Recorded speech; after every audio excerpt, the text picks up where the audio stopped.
I had this curious set of circumstances that brought me to like the something that was known as the GamerGate conspiracy. What is that? Honestly, I still couldn't tell you, to be honest with you, because I am not a gamer, as I just said. But I was like Alice in Wonderland and was trying to, I put up a Kickstarter to put together a company. I had this idea after I paid down all of my student loans and I had a little savings account that I wanted to start. And it was maybe, maybe all heart, no brain, a company that would get kids into to be able to like get in trouble on the internet without having these consequences like being arrested. And so my bright idea was that I was going to create this company called Social Autopsy, and if they got in trouble online, they wouldn't like get into legal trouble, and rather than that, it would sort of help them, like, I don't know, maybe get suspended or something. Like it was like my way of trying to right the wrongs, maybe misguided from what happened in high school, totally misguided. And I was very green. And I put it up on Kickstarter and I got this weird call from this girl called Zoe Quinn. Gamers who are watching this will know exactly who this is. They'll be like, yes, the gamer, that's how I knew you or whatever. And it was really weird because she was telling me she was a victim and that I couldn't make this company. She misunderstood what we were even thinking about doing. She thought we're going to build a technology, like a Silicon Valley technology to unmask trolls on the internet, which was not at all what we were doing. We had no capability to do this. We had a splash page. That's why we were on Kickstarter. I had no connections to be able to do that. But her call, she was saying she was a victim, but it was very obvious she was threatening me.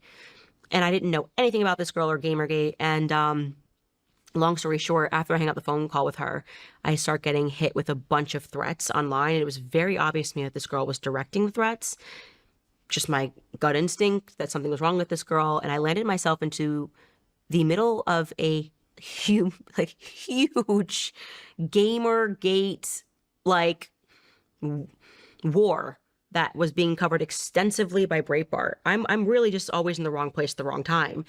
And so suddenly next thing I know, Washington Post is calling me. I'm not known at this time. They're calling me and they're asking, and I'm thinking these are my friends. Like I went to school, Washington Post, that is the top of the line journalism. I learned this in school. Like what, I'm so flattered to be able to give this interview. And I spoke to this girl, Caitlin Dewey was her name. I'll never forget that. And she was so nice on the phone. And I said to her, yeah. And I explained to her what happened. And I'm like, I really don't think that girl Zoe Quinn is telling the truth because, she was a victim and said that she was harassed by gamers. And so she kind of built a whole 501c3 platform based off of that.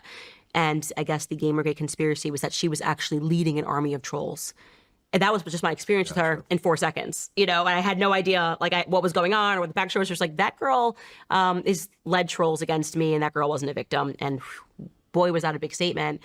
Anyway, the Washington Post, after they interviewed me, Caitlin Dewey, also New York Magazine, I believe it was, or the New Yorker, Jesse Signal or Single was his name, Signal, they lied and smeared me after I thought these guys were my friends. And I told them the truth and they were protecting this girl, Zoe Quinn. It was so weird.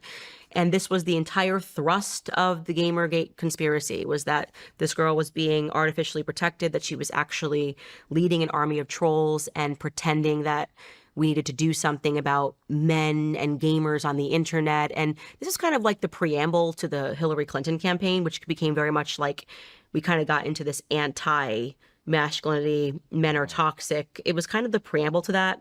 And I think she had a real fear that if I had created this technology which could unmask trolls, that it was going to expose that everything the gamer conspiracy theorists were saying was true. Wow. That was my read on the situation. And so she was being protected, and I never really, I'm just not a gamer. I just didn't know. But the only people that actually gave me a fair shake in the media, who I spoke to, was Breitbart, which was crazy because I thought they were the white supremacist, my Connecticut Democratic surroundings, blue liberal-ish mind.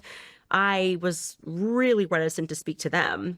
And then they wrote the truth about what I had said. So I was kind of like, what the heck is going on? Why is up, down, and down, up? And at the same time, Trump was running. And so I was kind of questioning my allegiance to leftist media, so to speak, because of how I was treated. And I didn't really comprehend when I just told them the truth about this random chick.